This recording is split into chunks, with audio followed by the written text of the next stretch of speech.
ഓം നമോ ഭഗവതേ വാസുദേവായ. ഹരിമുരളിരവത്തിലേക്ക് എല്ലാവർക്കും സ്വാഗതം. നാരായണായ നമ നാരായണായ നമ നാരായണായ നമ നാരായണ നാരായണായ നമ നാരായണായ നമ നാരായണായ നമ നാരായണ. ഇന്ന് നമുക്ക് 9ഉം 10ഉം ശ്ലോകങ്ങൾ നോക്കാം.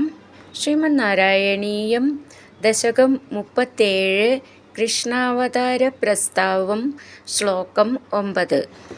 താവത്ത്വന്മനസൈവ നാരദമുനി പ്രോജേസ ഭോജേശ്വരം യൂയം നന്വസുരാസുരാശ്ച യദവോ ജാനാസി കിം ന പ്രഭോ. മായാവീ സഹരിർഭവദ്വഥ കൃതേ ഭാവി സുരപ്രാർത്ഥനാദിത്യാകർണ്യയദൂനദൂഥുനദസൗ ശൗരേശ്ച സൂനൂനഹൻ. ഈ ശ്ലോകം എങ്ങനെ ചൊല്ലാന്ന് നോക്കാം. താവത് ത്വന്മനസ ഏവ ചേർത്തിട്ട് താവത്ത്വന്മനസൈവ നാരദമുനി അവിടെ വിസർഗം. അപ്പോൾ വിസർഗം പറയണം. പ്രോച്ചേ സ ഭോജേശ്വരം. പ്രോച്ചേ എന്നുള്ളതിന് ച എന്നാണ്, ഭോജേശ്വരം എന്നുള്ളതിന് ജ എന്നാണ്. അത് ശ്രദ്ധിച്ചോളൂ. യൂയം നനു അസുരാ സുരാ ച ചേർത്തിട്ട് നന്നു അസുരാസുരാശ്ച ചേർത്ത് ചൊല്ലുമ്പോൾ 2 സാന്ന് വേണം. വിസർഗട്ട് ചൊല്ലുകയാണെങ്കിൽ 1 സാന്ന് മതി. സുരാശ്ചാന്ന് അങ്ങനെ മതി. യദവോ ജാനാസി കിം ന പ്രഭോ. ഭ എന്നുള്ള അക്ഷരം നന്നായിട്ട് ഊന്നി പറയണം. മായാവീ സ ഹരിർ ഭവത് വധ കൃതേ ചേർത്ത് ചൊല്ലുമ്പോൾ ഹരിർ ഭവദ്വധ കൃതേ. ഭ എന്നുള്ള അക്ഷരം നന്നായിട്ട് ഊന്നി പറയാനുള്ളതാണ്. വധ എന്നുള്ളതിൻ്റെ ധാന്നും നന്നായിട്ട് ഊന്നി പറയണം. ഭാവി ഭ എന്നുള്ള അക്ഷരം ഊന്നി പറയാനുള്ളതാണ്. സുരപ്രാർത്ഥനാദിത്യാകർണ്യ അതൊന്നിച്ച് ചൊല്ലണം. സുരപ്രാർത്ഥന ധ എന്നുള്ള അക്ഷരം നന്നായിട്ട് ഊന്നി പറയണം. സുരപ്രാർത്ഥനാത് ഇതി ആകർണ്യ അത് ചേർത്ത് ചൊല്ലുമ്പോഴാണ് സുരപ്രാർത്ഥനാദിത്യാകർണ്യ.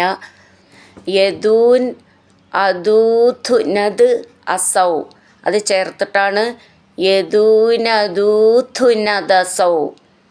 ഇവിടെ ദ്ന്നും താന്നും അടുത്തടുത്ത് വരികയാണ്. അത് ഉച്ചാരണം ശ്രദ്ധിച്ചോളൂ. യദൂൻ അദൂഥുനദ്. ദ എന്നുള്ളത് ദയയിലത്തെ ദ എന്നാണ്. യദൂൻ എന്നുള്ളതിൻ്റെ യദൂൻ അദൂ എന്നുള്ളതും ദ എന്നാണ്. അത് മൃദുവായിട്ട് പറഞ്ഞാൽ മതി. അദൂഥുനത് ഥു എന്നുള്ളത് ധനം എന്നൊക്കെ ഉള്ളതിൻ്റെ ധ എന്നാണ്. അത് നന്നായിട്ട് ഊന്നി പറയണം. അസൗ ചേർത്ത് ചൊല്ലുമ്പോൾ യദൂനദൂഥുനദസൗ ശൗരേശ്ച സൂനൂൻ അഹൻ ചേർത്തിട്ട് സൂനൂനഹൻ അങ്ങനെ നിർത്താം. താവത്ത്വന്മനസൈവ നാരദമുനി പ്രോചേസ ഭോജേശ്വരം യൂയം നന്വസുരാസുരാശ്ച യദവോ ജാനാസി കിം ന പ്രഭോ. മായാവീ സഹരിർഭവദ്വഥ കൃതേ ഭാവി സുരപ്രാർത്ഥനാദിത്യാകർണ്യയദൂനദൂഥുനദസൗ ശൗരേശ്ച സൂനൂനഹൻ. അടുത്തത് 10ാമത്തെ ശ്ലോകം. പ്രാപ്തേ സപ്തമഗർഭതാമഹിപതൗ ത്വത്പ്രേരണാൻ മായയാ നീതേ മാധവരോഹിണീം ത്വമപി ഭോഃ സച്ചിത്സുഖൈകാത്മകഃ. ദേവക്യാ ജഠരം വിവേശിത വിഭോ സംസ്തൂയമാനഃസുരൈഃ സത്വം കൃഷ്ണ വിധൂയ രോഗപടലീം ഭക്തിം പരാം ദേഹി മേ. ഈ ശ്ലോകം എങ്ങനെ ചൊല്ലുകയെന്ന് നോക്കാം. പ്രാപ്തേ സപ്തമഗർഭതാം അഹിപതൗ ചേർത്ത് ചൊല്ലുമ്പോൾ സപ്തമഗർഭതാമഹിപതൗ ഭ എന്നുള്ള അക്ഷരം നന്നായിട്ട് ഊന്നി പറയണം. ത്വത് പ്രേരണയാത് മായയാ ചേർത്തു ചൊല്ലുമ്പോൾ ത്വത് പ്രേരണയാൻ മായയാ നീ തേ മാധവ ധ എന്നുള്ള അക്ഷരം നന്നായിട്ട് ഊന്നി പറയണം. രോഹിണീം ത്വം അപി ചേർത്ത് ചൊല്ലുമ്പോൾ ത്വം അപി ഭോ എന്നവിടെ വിസർഗിട്ട് ചൊല്ലുകയാണെങ്കിൽ സച്ചിത് സുഖൈകാത്മക അവിടെ ലാസ്റ്റിൽ വിസർഗമുണ്ട്, അപ്പോൾ വിസർഗം പറയണം. ചേർത്ത് ചൊല്ലുമ്പോൾ 2 സാന്ന് ചൊല്ലണം.